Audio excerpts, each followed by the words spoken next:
Chapter 25, that's found on page 1130 in your Geneva Bible. And we'll be looking at the rest of chapter 25, verses 13 through 27.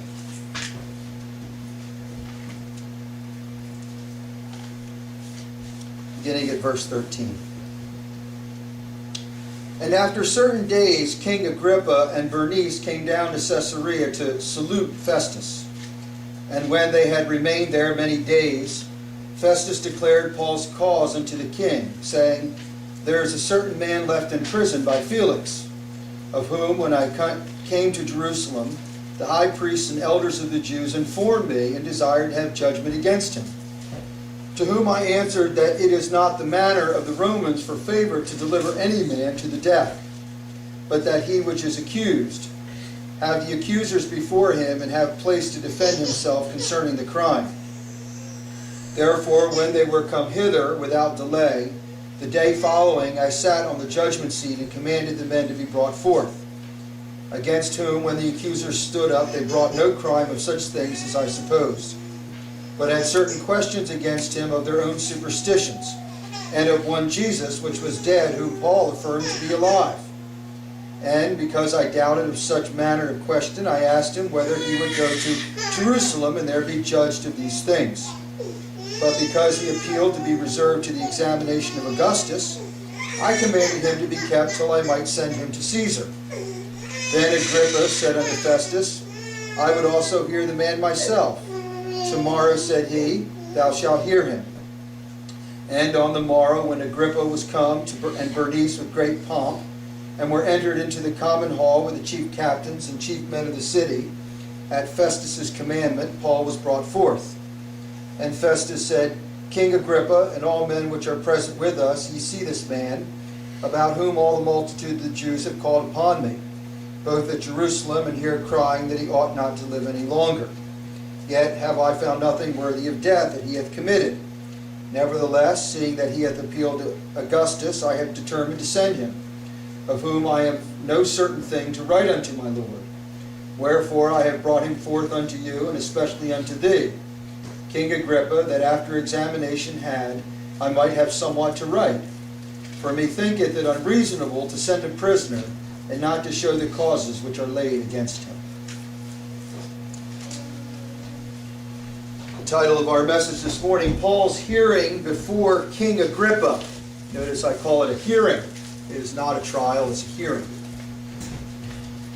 Acts 25, 13 to 27, Paul's hearing before King Agrippa, our introduction.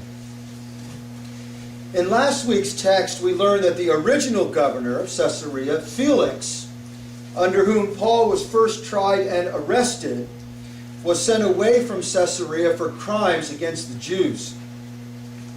Felix was an experienced, though corrupt, politician. His replacement, Festus, was inexperienced and easily manipulated.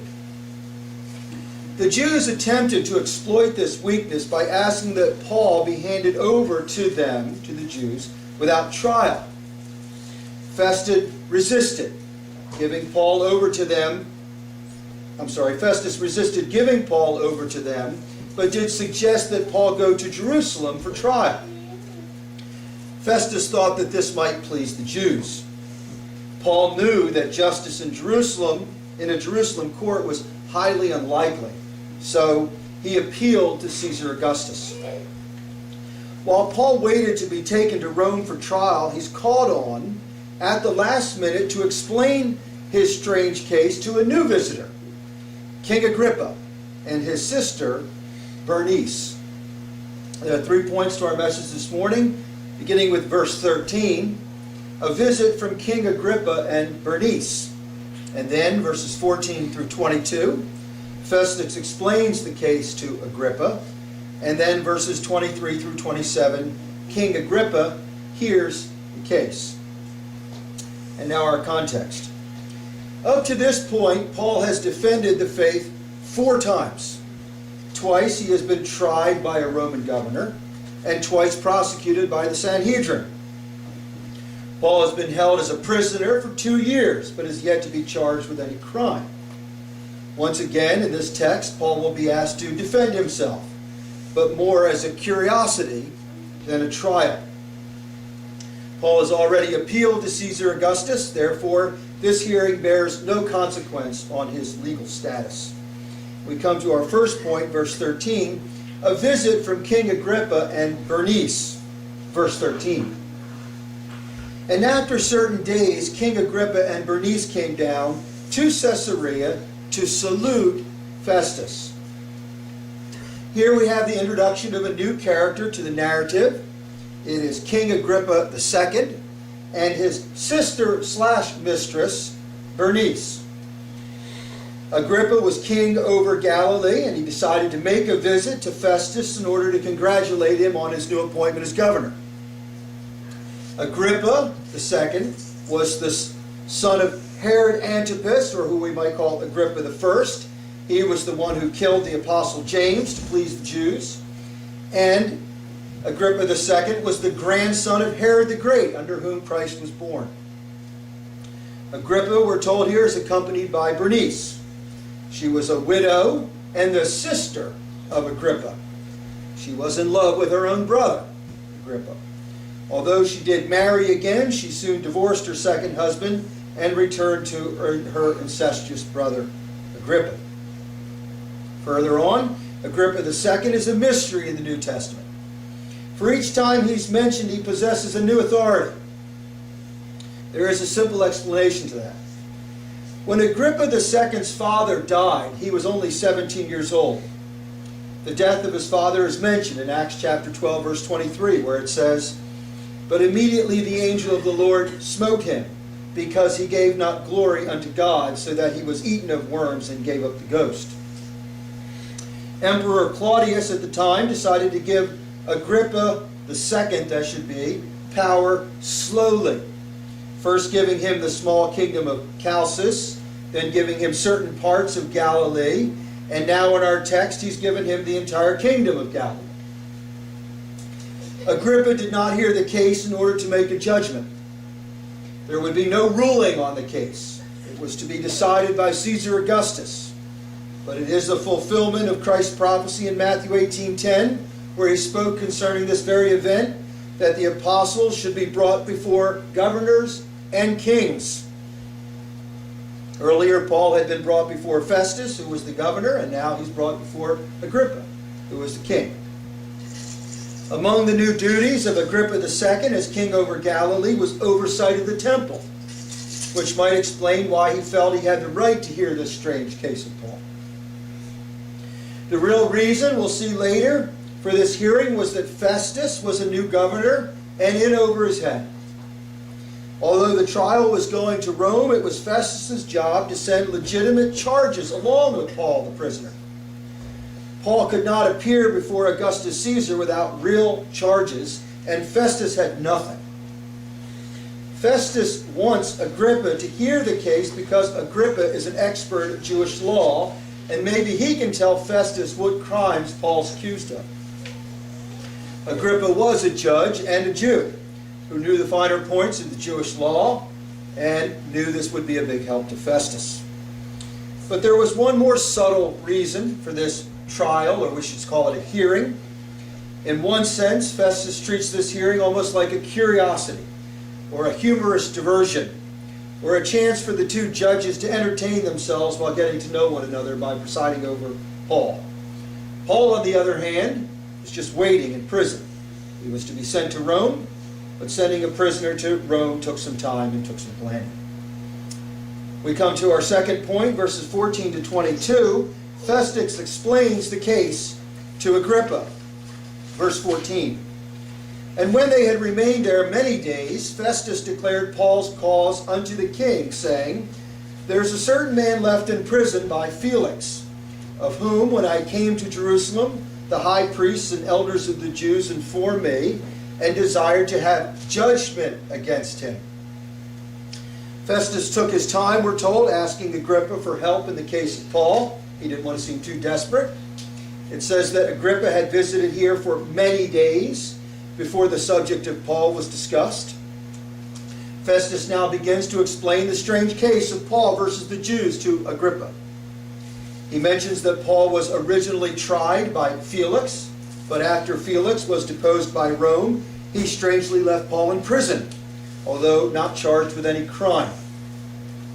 Festus knows very little about the case, having inherited Paul as a prisoner. Festus explains that he has no idea what Paul did, but that the Sanhedrin were extremely angry with Paul and considered him dangerous and worthy of death. In fact, the Jews insisted that Paul be handed over to the Jews without trial. That's what the use of the word judgment in that verse 15 means. So they could execute him. Verse 16. This is Festus speaking, to whom I answered that it is not the manner of the Romans for favor to deliver any man to the death before that he which is accused have the accusers before him and have place to defend him concerning the crimes. Festus here mocks the Jews, explaining to Agrippa that while the Jews might rule by mob mentality, the more civilized Romans insist upon a trial and rule according to the fundamental rules of justice. The Romans would not hand over a prisoner just as a favor to the Jews. Festus says to Agrippa II that he explained to the Jews that no Roman, and Paul was a Roman citizen, under the law can lose their life simply by being accused, but that all Roman citizens have an opportunity to answer for themselves. A famous Roman proverb was, "Hear the other side." Roman men could not just be condemned by words, but judgment required proof and eyewitnesses. Verse 17, therefore, when they were come hither, that is when the Jews had come to Caesarea, without delay, the day following, I as Festus, sat on the judgment seat and commanded the man, Paul, to be brought forth. Here Festus brags that since he would not give the Jews what they asked for and simply hand over Paul, he called the case to trial. Since the Jews were very anxious about this case, having been frustrated at the verdict for nearly 2 years, Festus sat in judgment over the case immediately after he returned from Jerusalem. Festus here uses a very particular phrase. He says that I sat on the judgment seat. In Rome, cases were split into 2 categories, cases of major and minor significance. When the governor presided over a case consisting of a grave and solemn matter, he would sit up high in what they called the judgment seat. If it was a case of less consequences, maybe something like our small claims court, he would judge by sitting at the ground level with the people. So he mentions this in order to show his seriousness in the matter of Paul. He sat up on the judgment seat, high on the judgment seat. Of course, now you understand that Christ will sit upon the judgment seat and judge the world at his second coming, and this too will be a very serious and solemn matter. Verse 18, against whom, when the accusers stood up, they brought no crime of such things as I supposed. Festus tells Agrippa here that he was extremely disappointed in the weak charges the Jews brought against Paul, because they spoke as if a serious crime had been committed by Paul, but brought no real charges, no evidence or eyewitnesses in which to really charge Paul. Festus was eager to rule in favor of the Jews, but their arguments were laughable. It was clear to Festus that the Sanhedrin were merely posturing against Paul, as if Paul had offended them in some great way. Festus had assumed that since the Jews were so eager and emotional, they must have had a serious charge to bring against Paul. But in the end, it was all smoke and mirrors. With all the commotion, Festus thought that Paul must have committed some serious crime, such as robbing the temple, or murder, or being a part of the latest insurrection involving the Egyptian that resulted in many deaths and arrests. Festus, we're told, listened intently to hear some charge made by the Jews that would make sense and would explain the level of their anger. But he heard nothing. Verse 19, Festus goes on to talk about the Jews, but had certain questions against him of their own superstitions, and of one Jesus, which was dead, whom Paul affirmed to be alive. To his surprise, to Festus's surprise, there were no proofs or evidences that warranted the commotion that was being made by the Jews. The worst they had to say against him were violations of the Jewish, what he called superstitions. Matters for the Jewish church, not the Roman courts. It seemed clear from Festus's recollection of the trial that the majority of questions had to do with Christ and his resurrection from the dead. To the Romans, the notion of whether a man named Jesus rose from the dead or not was a superstitious question. Superstitions, of course, tend to be beliefs rarely based on fact, more something someone chooses to believe. The Romans were a very superstitious people and tolerated the superstitions of others, although the resurrection was no superstition, but a provable fact. The Romans had no concern whether one Jesus had lived or had died or who was now living. They certainly had no concern whether or not Jesus was the Jewish Messiah. Luke shows that the kings and governors of Rome may have had wealth, power, and prestige, but they had no concern for the matters of life that were most important, such as any knowledge or desire to know the true God that made them, or any true knowledge of the Savior that could save them from hell. Verse 20, Festus continues, "And because I doubted of such manner of questions, I asked him whether he would go to Jerusalem and there be judged of these things." Festus said that he doubted of such manner of questions, which means that Festus did not understand the nature of the argument and why these arguments of the resurrection would be made in front of a Roman court, or why both sides were so adamant as to whether or not one named Jesus was alive or dead. It made no sense of it. Because Festus assumed that the matters discussed concerned the Jewish religion, Festus proposed to Paul that the cause might be better suited to the Jewish courts, who believed in the inspiration of the Old Testament scriptures, something Rome did not recognize. Festus felt unable to properly rule on Jewish court matters, which he did not fully understand. Festus did not force Paul, but as the text said, asked him whether he would go to Jerusalem. Festus would have been happy to please the Jews if Paul would consent to go to Jerusalem. Verse 21, "But because he appealed to be reserved to the examination of Augustus, I commanded him to be kept till I might send him to Caesar." Festus goes on here to explain to Agrippa II that Paul chose to be judged by Rome rather than Jerusalem, as he expected a fairer trial from the emperor Augustus than from the priests. Paul appealed to be reserved to the examination, or what we might call a hearing, of Augustus, because he had no other alternative. Paul knew of the several plots on his life and knew that if he went to Jerusalem, another attempt on his life would likely be made. Festus, we're told here, commanded him to be kept a close prisoner till I might send him to Caesar. The process of sending a prisoner to Rome was no easy affair. First, legal forms would have to be sent. Those legal forms would have to be returned. Then the military would have to arrange for the transport of the prisoner, which was an especially long journey because Judea to Rome was about 1,400 miles. Verse 22, "Then Agrippa said unto Festus, I would also hear the man myself. Tomorrow, said he, thou shalt hear him." Festus, having explained the case to Agrippa, successfully gets Agrippa to have an interest in it, to want to hear it. Agrippa desired to hear the case, to know more of the Apostle Paul, whom he heard so much about, and to hear the debate, especially concerning the resurrection. Of course, we must remember that Agrippa would not for all the world have gone to a meeting to hear Paul preach or speak of the gospel, any more than Herod would have gone to hear Jesus preach. And yet they're both glad to have them brought before their feet and to be judged over them. There's no real sincere interest in Paul's gospel any more than Herod had in Jesus' gospel. Paul was only too happy to get another chance to proclaim the gospel, even if it was in the setting of a hearing. Felix had heard him in private concerning the faith of Christ, but Agrippa and Festus agreed that Paul should be heard in public.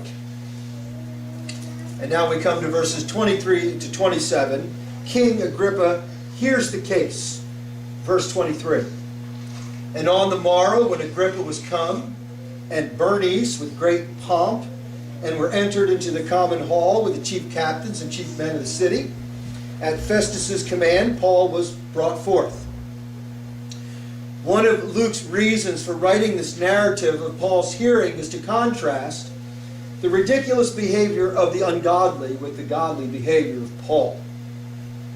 Neither Governor Festus nor Felix possessed the ability to make a proper ruling on this case.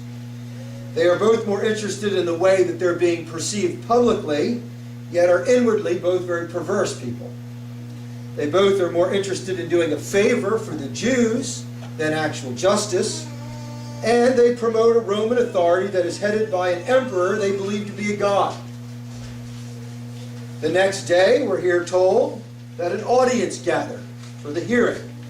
It was attended not only by Agrippa and his sister, Bernice, but by 5 members of the king's military tribune, as well as, we're told, the leading citizens of Caesarea, who would have been mostly Gentiles.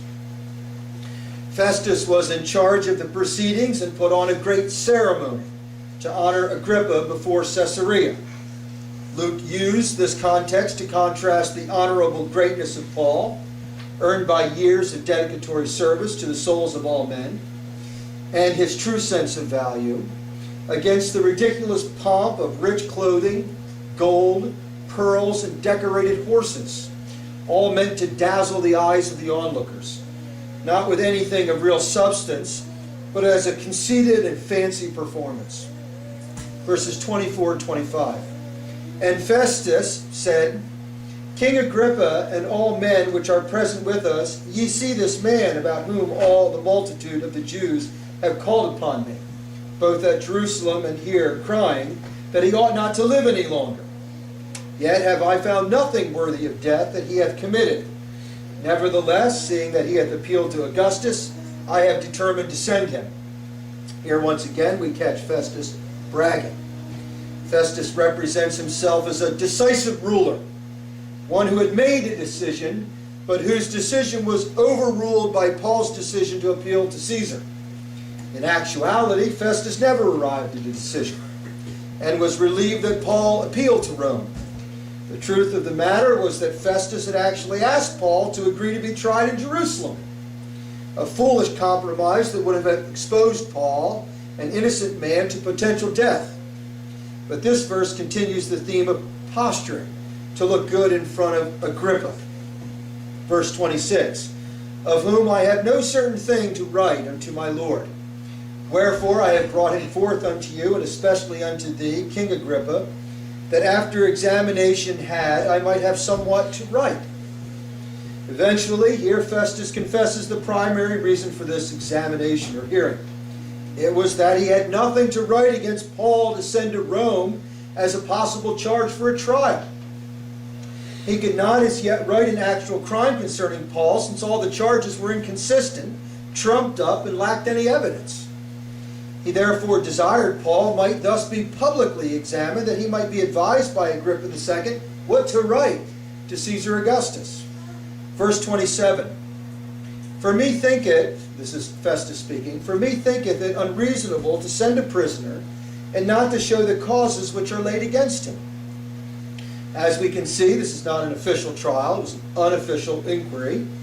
Agrippa had no authority to conduct a trial in Judea, and in any case, since Paul had now appealed to Caesar, he would be subjected to no further trial until his appeal was heard in Rome.